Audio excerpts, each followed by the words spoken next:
out. And then on a whim, a friend of mine who happened to live in California at a Buddhist center invited me to visit her for the summer. So I was like, well, I have some time off. Let's go and visit my friend in California.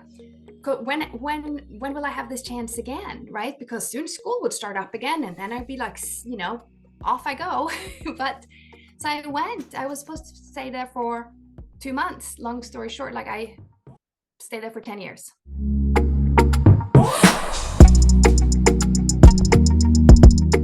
Hello, everyone. Welcome back to the channel.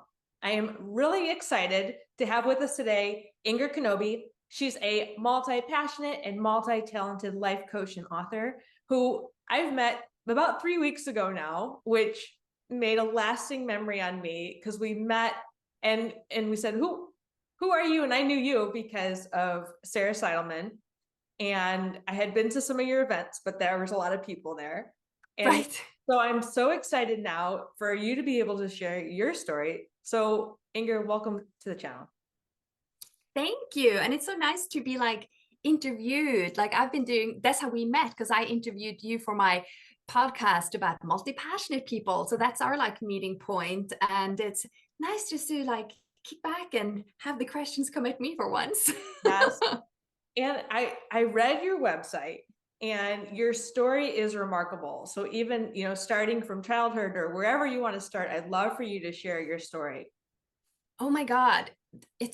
Well, first of all, it's a really good question. Like, what is the starting point? You don't need to know, like, I was born in, but yes, I'm born and raised in Norway. And I thought for the longest time, like the pinnacle of everything that would mean anything meant going to college and getting good grades. I was like the super dedicated. I loved school. I was like, gave apple to the teacher. I was a cliche. I was the teacher's pet. I loved school and everything, and went to a Waldorf school, which really suited my multi-passionate, personality. Can you explain more? So I'm not familiar with that term. Can you explain more what that means? Yeah, so it's all either called like Waldorf school or Steiner school, which I don't really know so much the big difference, except for that there is a really emphasis on like arts and music and theater and sculpting. Like I made my own pair of shoes. I learned to bind a book. Like we did sculpting, made little baskets out of bark. And so the whole idea that like you use the whole brain, like it's not just like art for the sake of art, like the art, it develops the brain in different ways. So you can take in the math and the science and the chemistry. We had all those topics as well.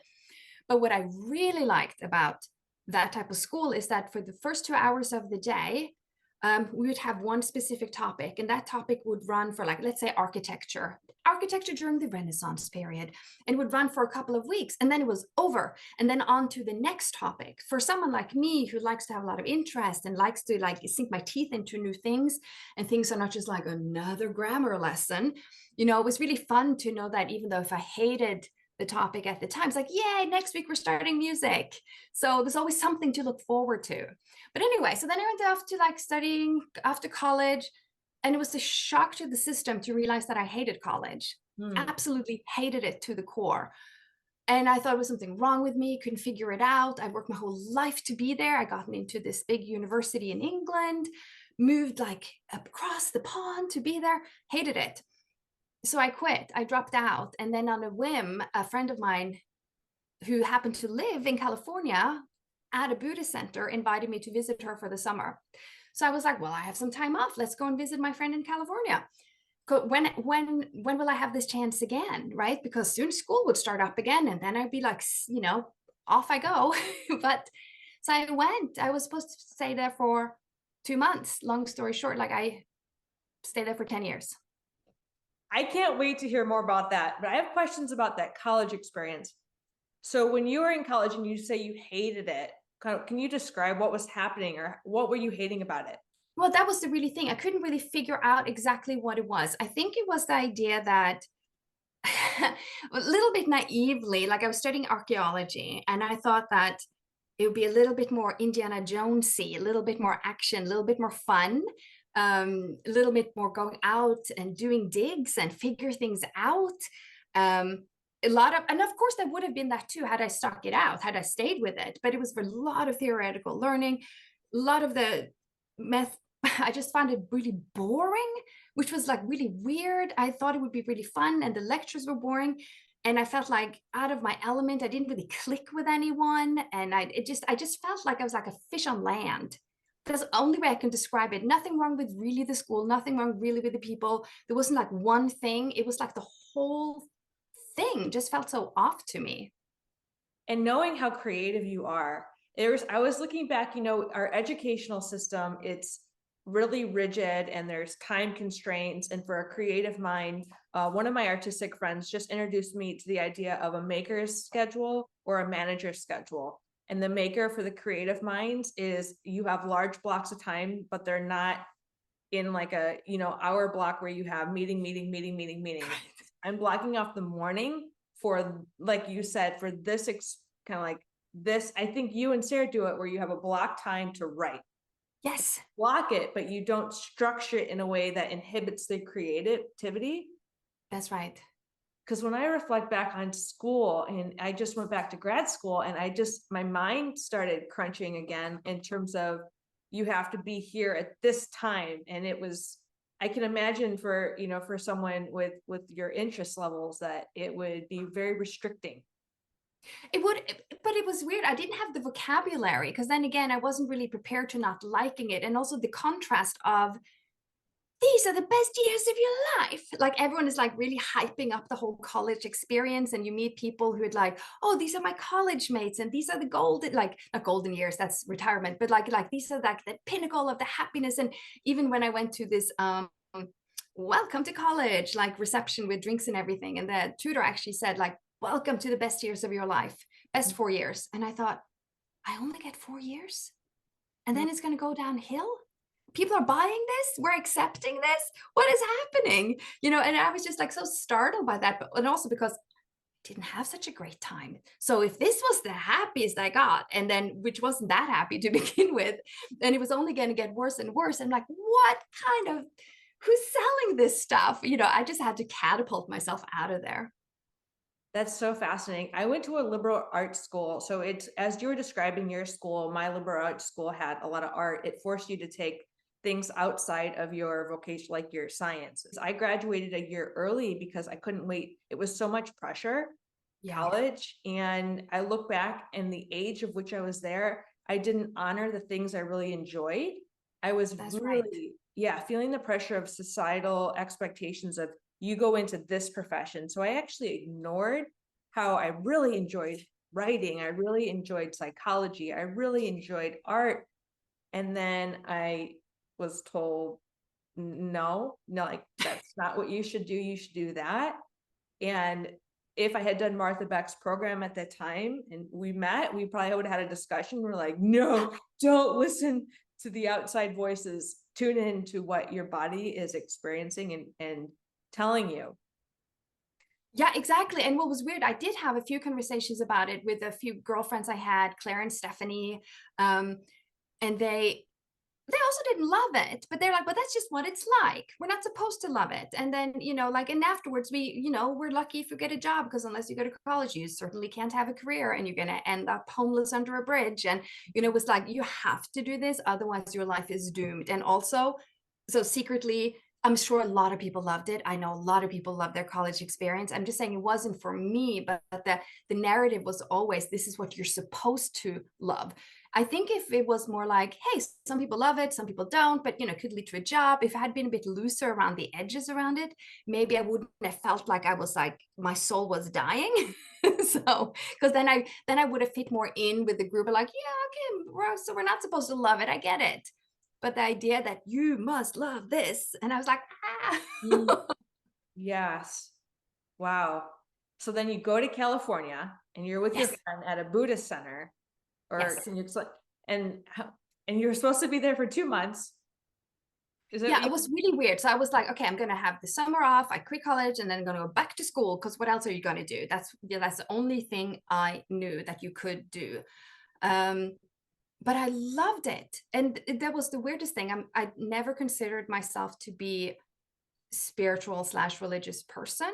I had no interest in being a religious spiritual person. what I knew about Buddhism was that the Dalai Lama won the Nobel Peace Prize in Norway and he looked nice, like, so that's kind of what I knew. And I seen The Golden Child with Eddie Murphy, like that was the extent of what I knew about Buddhism.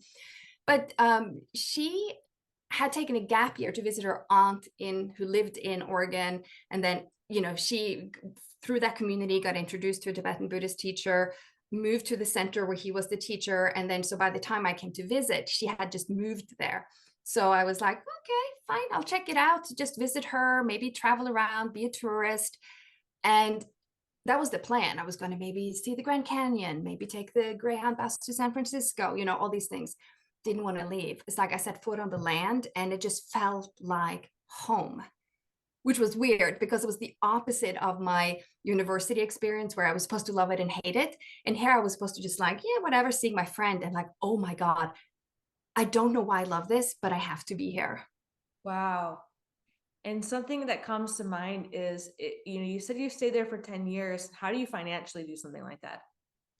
Okay, good question. Well, you work for a room and board, so like staying there is like free. You get food and you get a place to live. This was a huge piece of land, 200 acres, and there was like about 30 people living there, more or less, on and off. Not the same group, but sort of that amount.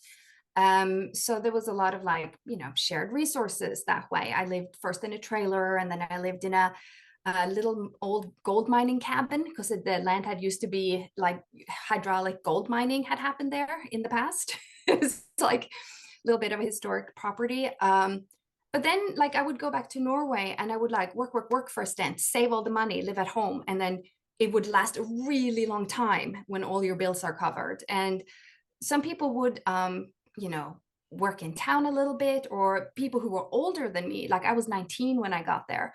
People who were older than me might be like, had a career, sold a house, lived of that savings. So people had different situations going on. There was not it was not like everyone had the same financial situation. Wow. And what was a normal day like for you? There was no normal day. No?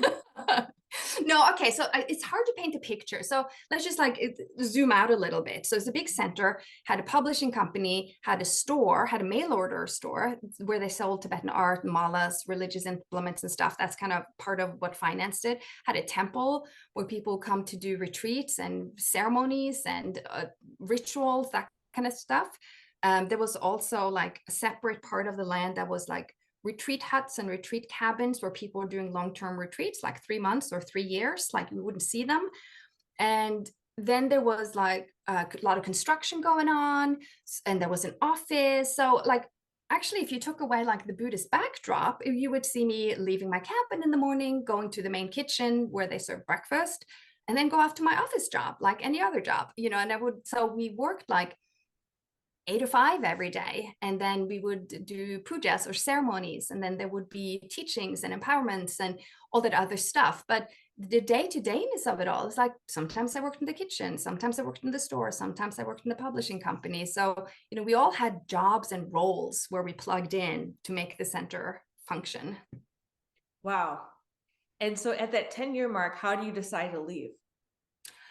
Well, at that point, I was like, I loved being there and I loved feeling so taken care of, like everything was taken care of. I didn't have to like think about, bills or jobs or mortgages or anything like that. And then I was like, at the back of my mind, I was starting to think, well, if something happened, would I even know how to survive in the world? Would I know how to take care of myself? After all, I'm a college dropout. I don't even have a degree to fall back on. So I was starting to feel a little like restless about like, for like, first it felt like so amazing and so incredible. And like, and am I now just hiding out? I had to sit with that tough questions because like I felt I wanted to be there forever, but also my whole family and lots of my friends were still back in Norway and Europe. And that like, it just, the distance started to feel really far away. And I was starting to feel more pulled towards being closer, at least. So again, there was not just like one factor and it wasn't like one decision, but like all of these things coming together. And then it was like, okay, maybe I'll just leave for a year and see, prove to myself that I can take care of myself. But then there was this huge forest fire. Afterwards, I left and everyone had to evacuate. And I was like, oh, I'm glad I wasn't forced out. So the timing of it felt like perfect. I was listening to myself, didn't need to justify why I wanted to leave or come up with a good reason. I just knew I had to try something else. So that's what I did. Wow. And then what did the next step look like for you? So then I was in Norway for a little bit, and then without going into the ins and outs of everything, but then I got together with my husband, who I actually had met at the Tibetan Buddhist Center like a million years earlier, but he is British, so he lived in London. I was on a girl trip in London. We all met up, sparks all over the place. So we got engaged after spending absolutely no time together. Then I moved to London and then applied for a job at Norwegian Embassy, got it, and then I was there for 4 years. So That is so amazing. And for people, I have a lot of friends or close family that they didn't go to a traditional college, and it really affects their self-esteem because of society. And you took a chance. You took a right. chance on that job. And so we have to highlight that, you listen to your gut and you listen to your heart. And despite not knowing what exactly was causing you to not want to stay in college, you knew that there was something that was a better fit at that time, and it works out. Yeah, and it works out, and then it seems like a fluke. Like, it's like, is this really the pattern? When I plan, everything goes to hell. When I listen to my intuition, everything works out perfectly. And no, that's not always the case. But looking back on my life, that's more true than not. So I kind of joke now that I don't really plan, and it's not like I'm not organized. I'm hyper organized. I can be if I want to be. But like, I could not have planned moving to a Buddhist center because I didn't know that existed. Same way I couldn't have planned to become a life coach because I didn't know that existed. So I feel like if the plan is too rigid and you ignore everything else, then I'm a little bit like, oh my God, shit, what am I missing out on? What's around the corner that I don't know about? And since because I had that experience so early in my life, I'm a little bit more interested in like, well, last time I did that, look what happened. So I'm a little bit like intrigued by it. It's exciting. It's almost like it makes it into a fun plot for me. It's like, ooh, what's the next scene gonna be? That is amazing. I picture like a horse with blinders on. So Yeah. I get really, really anxious if someone tries to write a plan, because it's usually like creating a vision board. But I think vision boards are actually scary if you truly don't know what you want to put on there, because you can make it happen. and and so when we do that, that's what I think. We put our head down for so long, and sometimes we think, oh, our intuition's just scared. Like, we can justify why our intuition is trying to get us to deviate. And I think that's where it comes from, when it's like sometimes our intuition maybe led us astray, or we think, or did it, or did we just maybe miss cues somehow? Well, here's the funny thing. Here's the really funny thing about Les. Yes, I understand. If I were planning to visit you, I would figure out like which airline to go and which bus to take once I got off the air. Like, there's certain things you have to plan. Otherwise, I can't just show up at the airport and like, let's go to Paris and hope that will lead me to you. I can't do that, right? But what's so weird about when people say intuition could lead them astray, like astray from what? Like, none of us are fortune tellers. So you make a plan. That plan may or may not happen. Things may or may not work out the way you had envisioned it. Like, who could have predicted COVID? Who could have predicted, there was snow here a few days ago. I could not have predicted that, right? It's like, so when we say lead us astray, it just means that it doesn't match up with the image that we had fabricated in our head that we thought our future should look like. Mm. That's all. you know?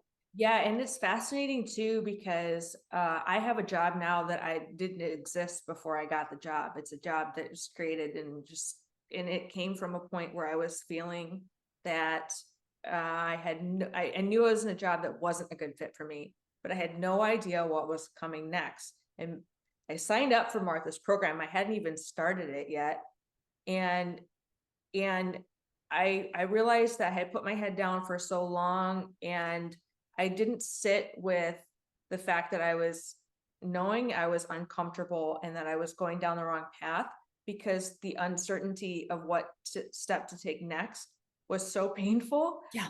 that I made myself so busy. But then I forced myself to sit still, because I saw myself applying for jobs that I knew were not right, just to have a Yeah. job. Yeah. Yeah. And I'm like, I'm not doing this again, because like Martha talks about, I was physically ill. I was very close to death with how ill I got. And that's why Martha and your conversations, like they really ring true in my life. And that's why I love to hear, how did you find Martha and how did you get into life coaching? Well, see, again, obviously could not have planned for that.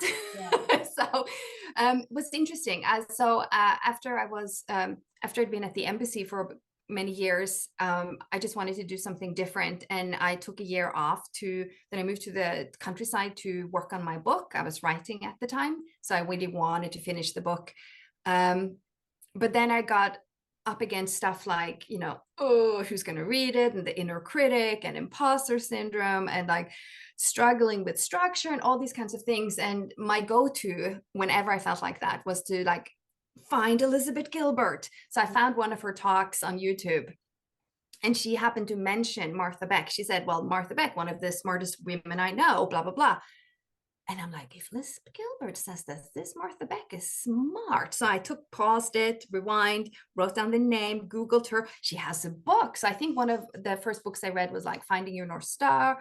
And then she had another book, and she had another book, and she had another book. And then accidentally I realized that she has a life coach training. I think I signed up for one of her like mailing lists or something.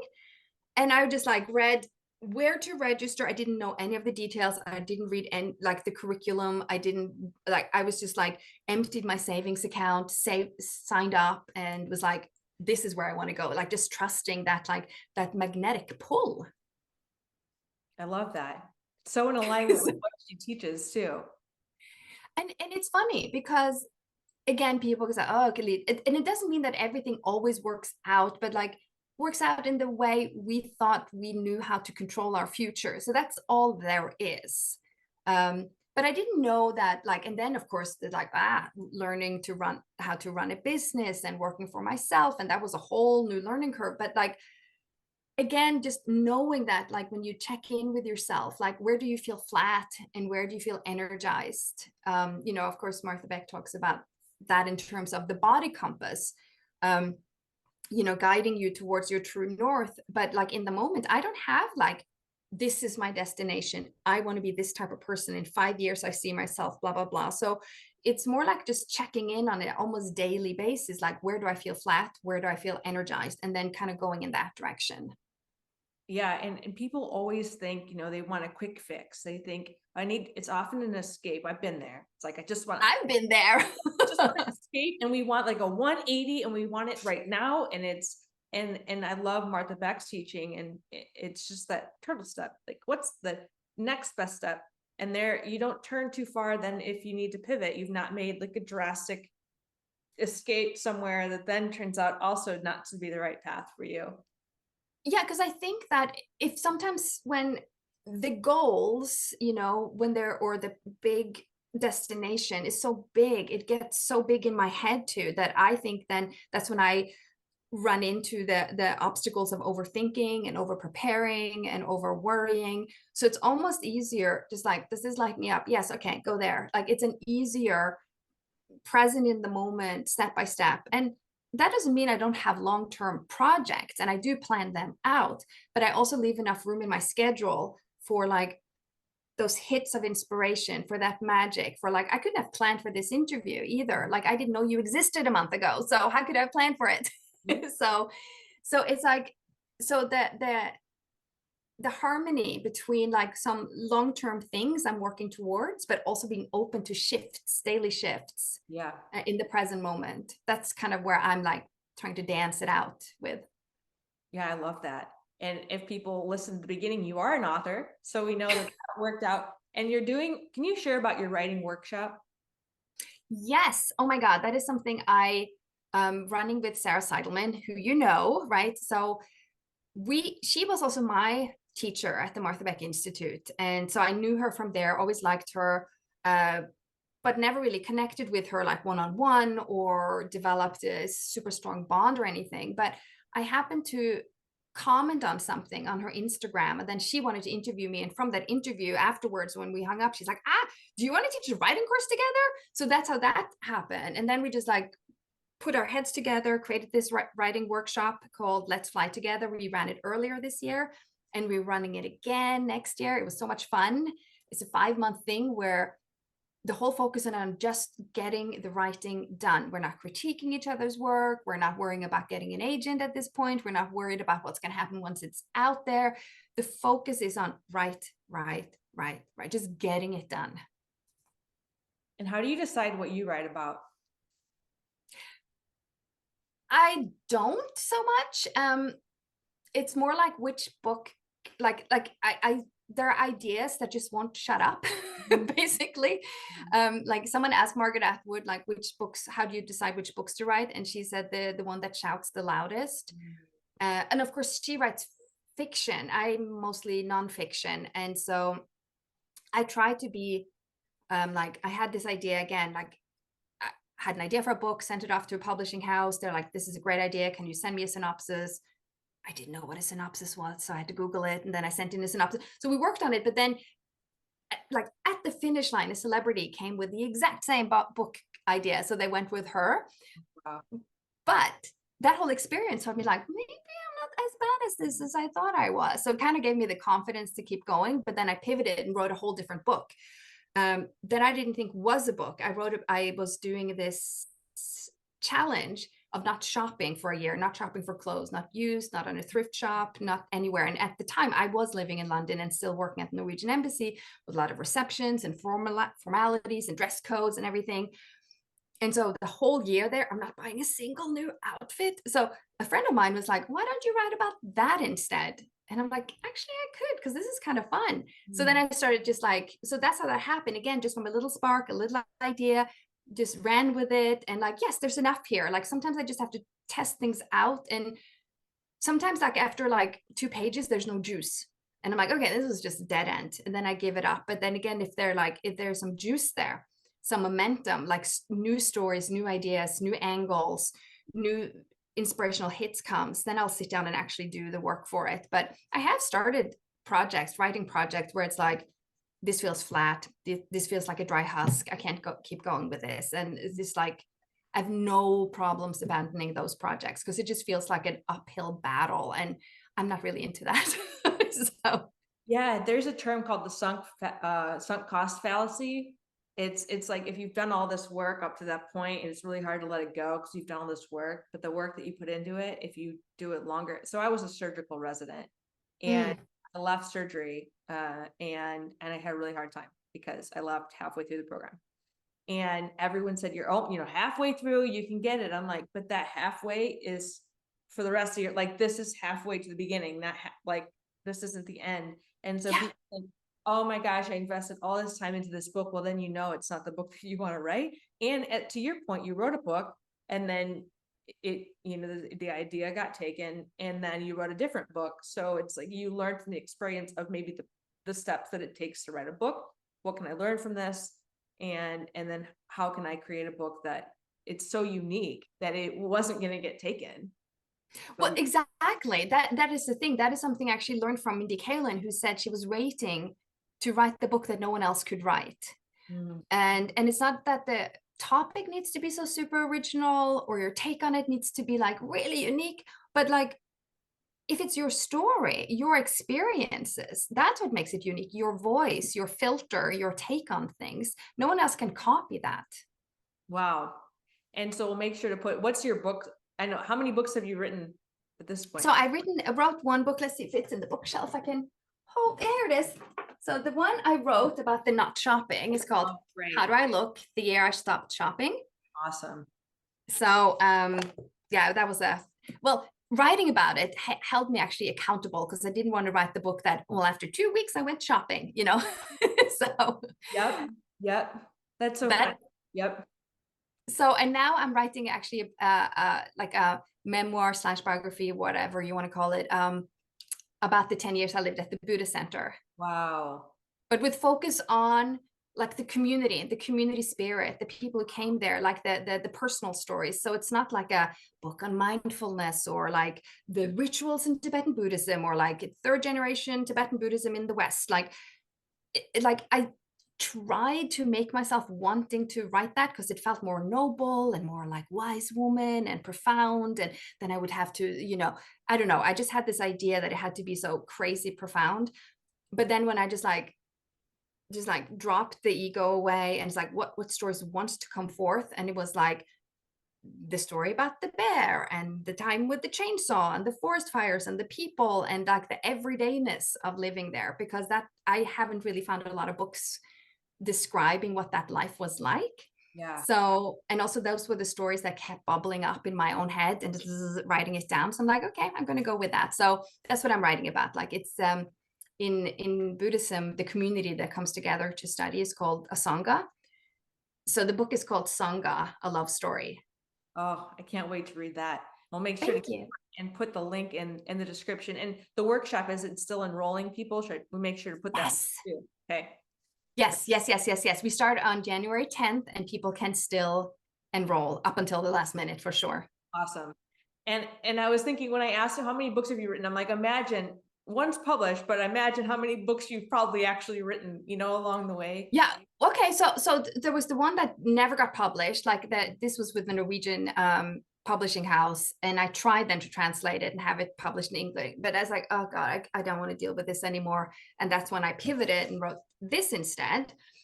And then I wrote a book, kind of was like co-writing it with someone else, and then it was like never really got together, and I finished the whole project, and for many reasons it just was never going to get published once we finished it. And at first I was a little bit like bummed, and I'm like, no experience is ever wasted. I learned a lot in this process. So again, two unpublished, one published, and one in the works to be published. So yeah, I would say I'm on my fourth book. To get a book published is amazing. And when I was in third grade, I actually wrote a children's book, and I really wanted to write a children's book. And I mailed my children's book to a children's book author, Tommy DePaulo, who was like my favorite author at the time. And he sent it back to me, and I read it years later, and I'm like, oh my God, it's so hard. That's so cute though. So yeah, it was about a girl who threw an apple core out the window, and all of a sudden all these trees came, and she got stuck into the house because it was so many trees that they blocked the window and she couldn't get out. I would have loved that book. I love trees. As a child, I would have like devoured that book. Yeah, well, maybe it will come. I was gonna say to you for Titian, if we put a little play on the word, because it was an apple core that went out the window. But I think it's because we learned from our experiences, like you're writing yours, and my dad used to throw apple cores out the window of a car. See? So you're like, oh, I wonder if that it could actually seed and then plant it into a tree. And I'm like, what if it implants like a lot of trees? So but that's what I mean. You just need one spark, one hit of information, inspiration, information, and then go with it and just kind of see where it takes you. I think sometimes there's either like the tendency to overplan, and like you said, you get these like blinders on, or leave everything so open, like waiting for the perfect intuitive hit, or waiting until it feels also super helpful and must know that if I go down this road, it's going to lead to, but just having I think the kind of magic for me at least happens when I have that hit and I take the first action, and then it may or may not pan out, but without that action step, like starting to write the book and won't get published, okay, doing something else, but just having a lot of ideas and never doing anything with them, it just starts to create like an incredible amount of chaos in my head. And the only way to discard and be a bit more discerning and letting things go is if I have like an experience with it where I can for sure say, this is not for me, and then move on. Wow. That's so awesome. Is it? It's a bit chaotic, but you know how many, so there was a funny joke about grad students. And so I'm a full-time researcher, and scientific writing is not as exciting to me because of the structure, it limits your ability to be creative and just let it flow. And so there was there was a really funny joke about like, if we could just have an abstract of all of our half-finished manuscripts, and then, have something, because I have so many, even if it's not scientific, even if it's a manuscript or an article for a blog, I'll leave them half written, and I'm like, nope, half written, nope. But it got the mind, otherwise it was spinning, and it didn't get space for the concept that came next. No, I think that sometimes the thing is the thing, oh, maybe I should like become a life coach. You sign up for the training, you do the training, and you actually become a life coach. So sometimes the thing leads to the thing, but sometimes the thing is a portal into the next thing. Mm. And so it doesn't mean that, but because without doing the thing or writing that half blog post or taking that trip or meeting up with that friend, it wouldn't have set, like, you're always setting these like dominoes in motion or like ripple effects in a pond, right? So without that one thing, it's not going to set this in motion. So I don't feel like anything is ever wasted. Yeah, I agree with that. So And if you have half written blog post, okay, now that's out of your head. Now there's room for something else. Great. Not everything needs to become something. That's such a pressure. yeah, and when you were talking about the writing for the Buddhist experience that you had for living in the center and saying, well, I'll write this type of book because it's more noble. I find that we often do that. We're wondering what the outcome, what people are wanting and how it will be judged. And maybe that takes away from the process, the experience of really letting it flow. Because that happens Yeah. for sure. Like if you're like, oh man, if I'm too focused on the outcome and how it's going to be judged, that really inhibits my ability to get to where I want to go in the end. 100%. And like my favorite story of this is I'm a huge fan of Grey's Anatomy and of course the creator Shonda Rhimes, and she said in her biography, in her memoir, that she wanted to be this like wise woman and write profound books and her writing to be so deep, but you know, like all she could write was like TV dramas, and she just like wanted to be like Maya Angelou. Like, why did she have to like feel so? Why was her talent in TV, right? And then she was at this dinner seated next to Maya Angelou, and all she wanted to talk about was Grey's Anatomy. Mm. You know? That's so funny. And Yeah. it's so cute, but but it's not even like who's gonna judge it, like, oh, you know, who's gonna, like, if I'm not perceived as being this wise, profound person, but also like prejudging myself, I should have more of a deep, meaningful take on this, like, and then just trying to, and then I could just feel myself like shrinking in the chair, just talking about it instead of, okay, let's just go with what wants to be said and see where that leads to without trying to prejudge, pre-scan, pre-filter, pre-fix before it even has any traction. Wow. I love that. You've given so many good life lessons here. I want to make sure, is there anything that I didn't ask you that you'd like to make sure that we leave the audience with today? No, only one thing.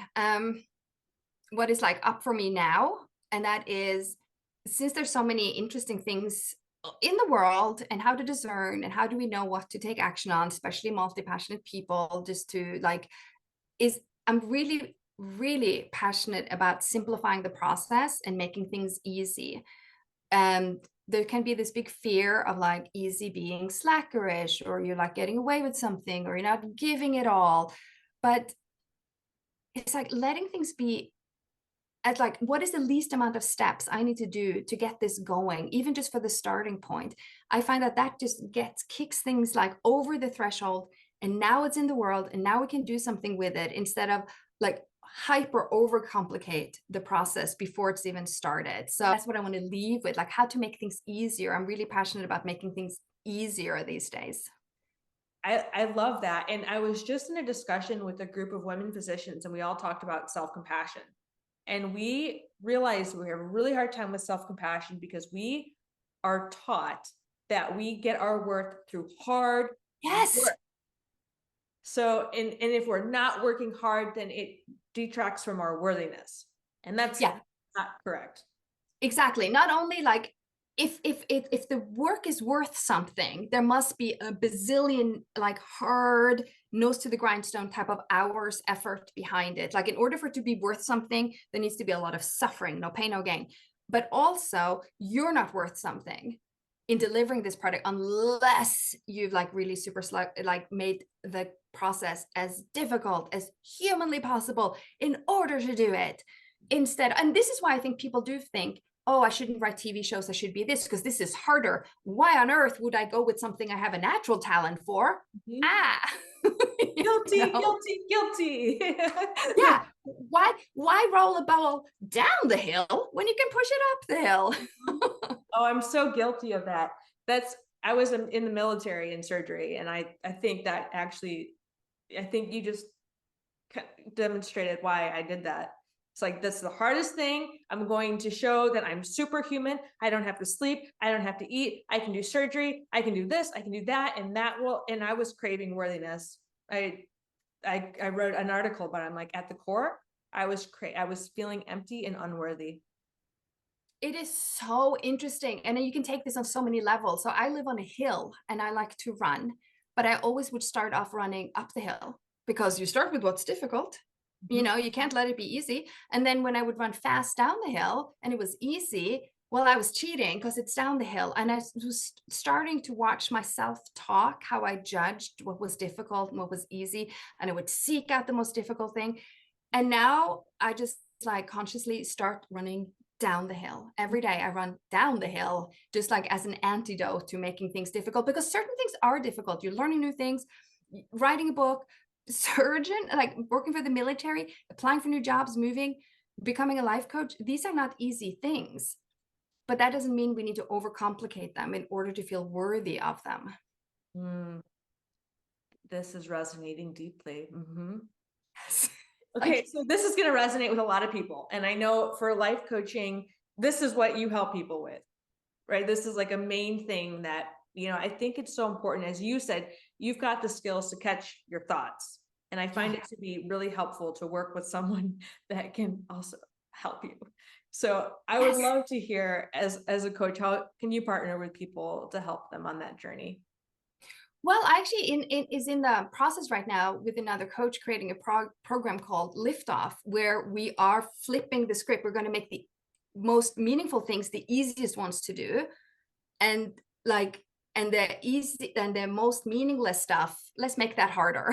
You know, we're just going to turn the whole thing on its head and make like what's the least amounts of steps we can take in order to get going, because it is interesting when you start to investigate like what is already working in your favor, what is already, you know, what kind of skills, transferable skills do you bring with you from previous experiences.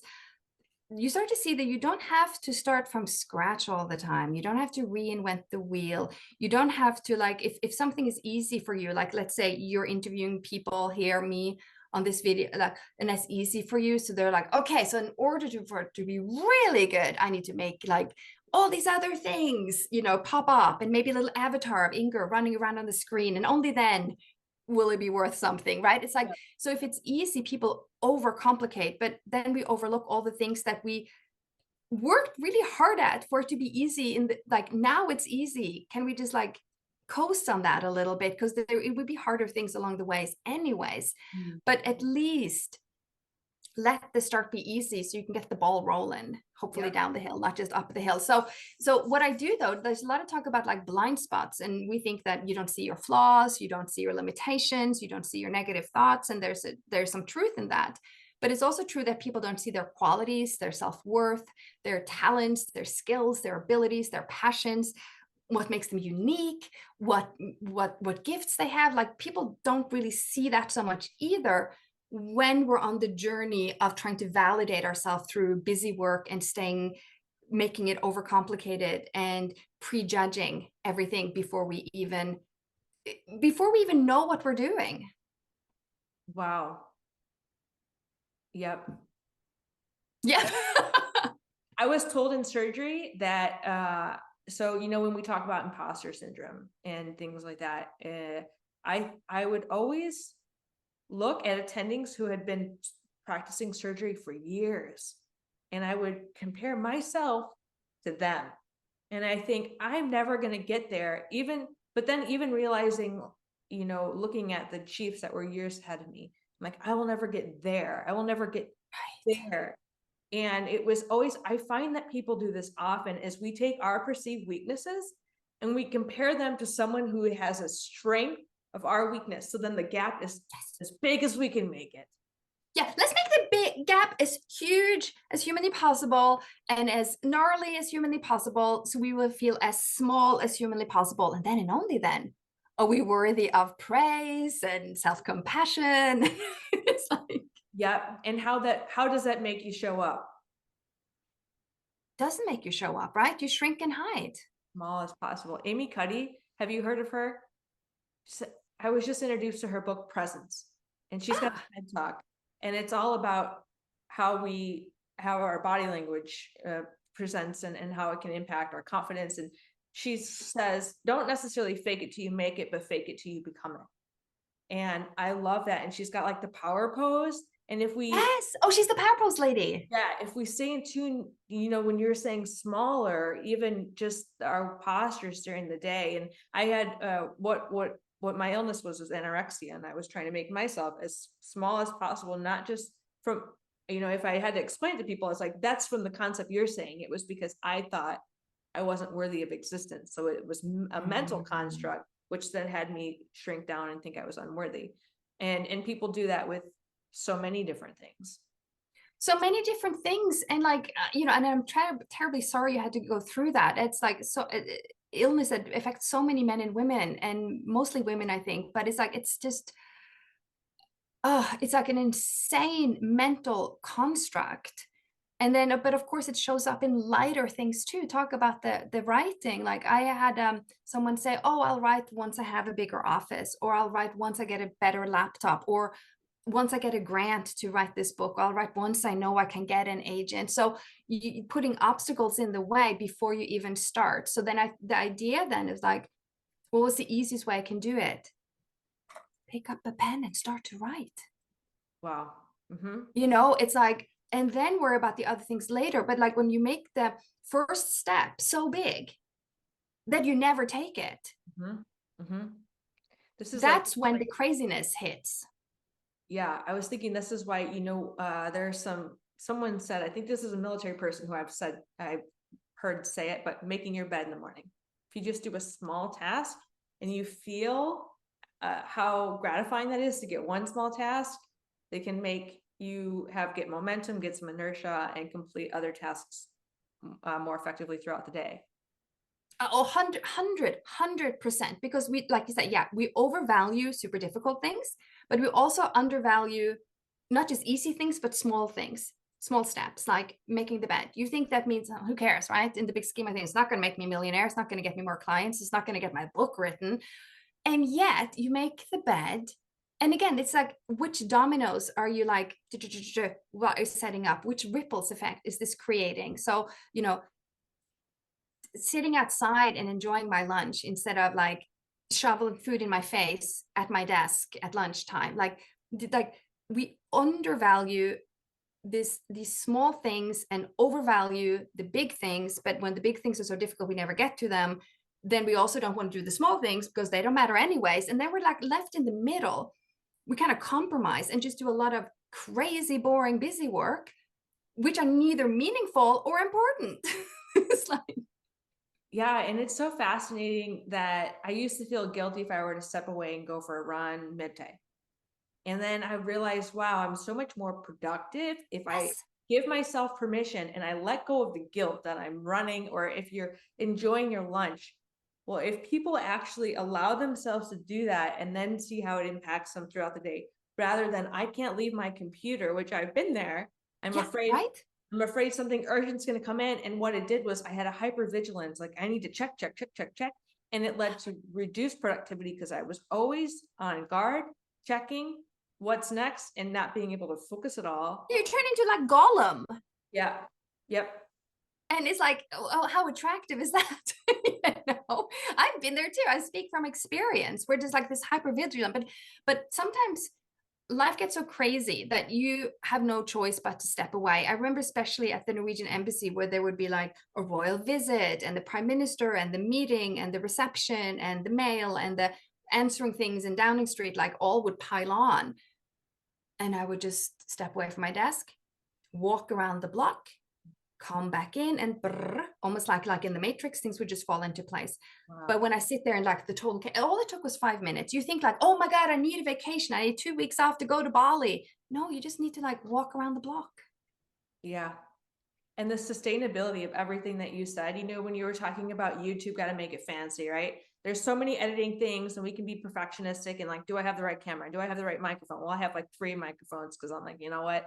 I was trying to figure it out, but then I'm like, okay, if I focus on, okay, my editing skills aren't what I just said about the surgeon who I would compare myself to. Well, they're not to that. And then you get deflated. Like, who's going to watch that when these people are getting the most views? But like, they're not even the same content. Sometimes signing the purpose. Us having this discussion here today, and all the people that can tune in that would really find value in this discussion, that's the win. Like, that's the reason. Yes. We can get 1 million+ views, but if it was like 1 million people that don't have interest in what we have to say, who cares? No, less is more. Less is definitely more. Like, can you imagine, would you rather like have a brunch with your besties or trying to like mingle with 300 people you didn't really know? No, and I was thinking about this. So I had nothing on my walls when I started. And then this was like, okay, well, that's good for me. Then if people know the genuine you, they know what they're showing up to. And we were even saying our outfits. I'm like, sometimes I would wear scrubs or whatever. And even like, oh my gosh, my shoulders are bare. Is that even appropriate? I don't know, but it's hot here. So I'm going to do that. And it's our channel. It's like, it's our discussion. And it's so fascinating because the inner voice was like, is that even appropriate? Your shoulders are showing on video. But where does that come from? Like, if we really dissect, why do we have those thoughts and where does it come from? And of course, there's times where we live in accordance to the rules, like at the embassy. Well, you can't just screw all the rules. Well, yeah, and then Right.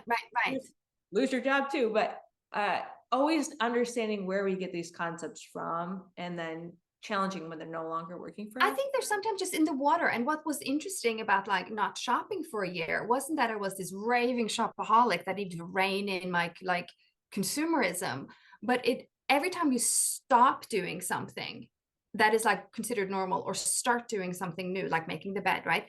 Like suddenly you have a different thought.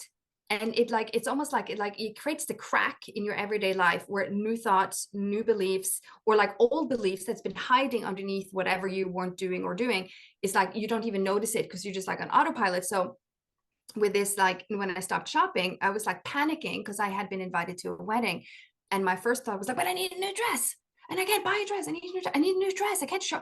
And there's like, wait a minute, who said I can't show up to a wedding in a dress I already have? Where did that come from?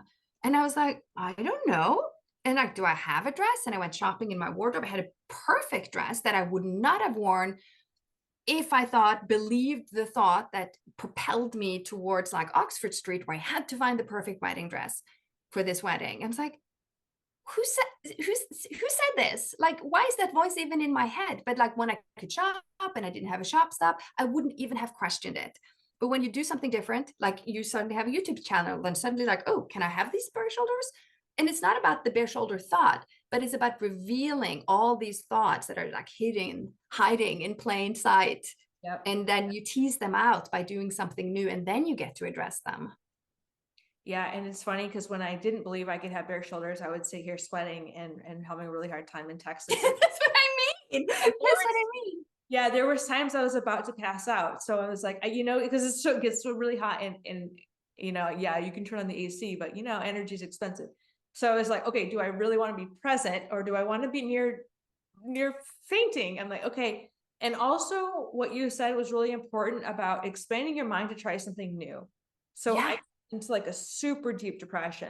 And I realized that if I were to try one thing new, because the depression's like, you're trapped, it's always going to be this way. Trying one thing new was like, and I know this isn't going to apply to everyone when you're eating. Right. But I realized that it was so helpful for me to challenge the brain trap that it's always going to be this way. I'm like, I'm going to do something different today. Just one small thing. Like yesterday, it was freezing in the pool. It was cold. It was near freezing, not yet frozen because the water was still liquid. But I was like, you know what? With my body image issues, I would never get in the pool, but no one was around and it was cold. And I'm like, And I heard cold is good just to reinvigorate you and wake you up. So I jumped in and I was like, that was amazing. And like, I wonder what else I could do that Yes. I believed I can't do in the past. I love that because again, it breaks a pattern. It like some, people talk about comfort zone and like and leaving the comfort zone makes you think that outside the comfort zone it's extremely uncomfortable, so you can understand why people don't want to leave it. Yeah. But I heard this Tibetan nun, Western Tibetan nun Pema Chodron describe like, you're in the comfort zone when nothing new happens. And it's not like the comfort zone stays the same. It's just like when you never do anything new, it starts to shrink. So the things you're able to do now, 2 years from now, that's going to look too scary and too out there and too risky. So your world just shrinks and shrinks and shrinks, the less new things you do. And outside the comfort zone is where you have new idea, new insights, new learning, new experiences.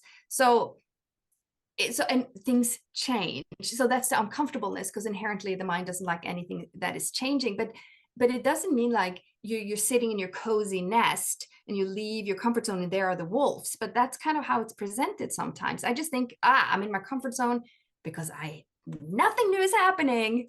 That's how I know I'm in my comfort zone. I was reflecting on this recently because I've had, I used to be afraid to do things. And then I realized I'm having more anxiety that I'm not going to have the time to do the things, meaning like death is imminent. I think about death a lot. That's what I do. But I also work at a cancer institution, and I've had illness and had some people die early. And so I used to be afraid to try things, but now I realize I'm afraid I'm going to run out of time before I do the things. So it's like fear can shift you to motivate you to just, what do I have to lose if I just try this? Well, there is that famous, Janis Joplin, like song, like nothing to lose, like there is nothing to lose. Right. And so, what are you losing? Your fixed sense of identity, your stagnant way of looking at yourself. And again, it's not like, oh, leave the comfort zone, start paragliding. No, you go to the restaurant and you have like a slightly different meal. See what that opens up. And you can do that 1 degree thing. It doesn't have to be burn the bridges and, burn the boats and be like a crazy, like, throw caution to the wind. That's not what we're saying. Make the bed, jump in the water, start writing the first sentence of the book. And then you're setting a whole different path in motion. Mm-hmm. And it can be taking something away that you no longer, so it doesn't have to be adding more. It can be saying no. Yes. Stopping doing something, like stop shopping. Saying no, exactly. Wow, I could talk to you forever. So I know this is just the beginning, but let's where they can find you. And I know we told them about the writing workshop. We told them that you're a life coach. You've got the Tiger's Nest. You've got multiple different things that you can help people with. How should they find you? Yeah, so Inger Kenobi, my name.com is my website. I'm also on Facebook and Instagram with the same handle. My name is my handle. No one else has that name, so that's kind of easy. Yep. So make sure to link it down below. So that's where people can find me. I love connecting with new people and have these kinds of, just interesting conversations, and especially working with people who are like, I no longer want to make everything super complicated, when it could be just like, I just need to get a move on and get like started, how to do that in the best possible way. So yeah, if someone is sitting on something and are just like dying to get it started, I would love to work with them. Awesome. So if you are really wanting to stay and make life as hard as possible, you may not don't see me. Don't see Inger. But if you want to try something new and you want to make things that are seemingly impossible a little bit easier for yourself, please reach out to Inger. Yay. Right. Oh my God, I've enjoyed this conversation so much. I'm so honored that I got invited to be on your channel. Thank you. Me too. Me too. Thank you so much for joining me and for sharing it. And I feel like this is just the beginning for us, I hope. Yeah, I hope we get to speak again soon. Thank you so much for having me. Yeah, and we'll say thank you everyone for being here, and until next time.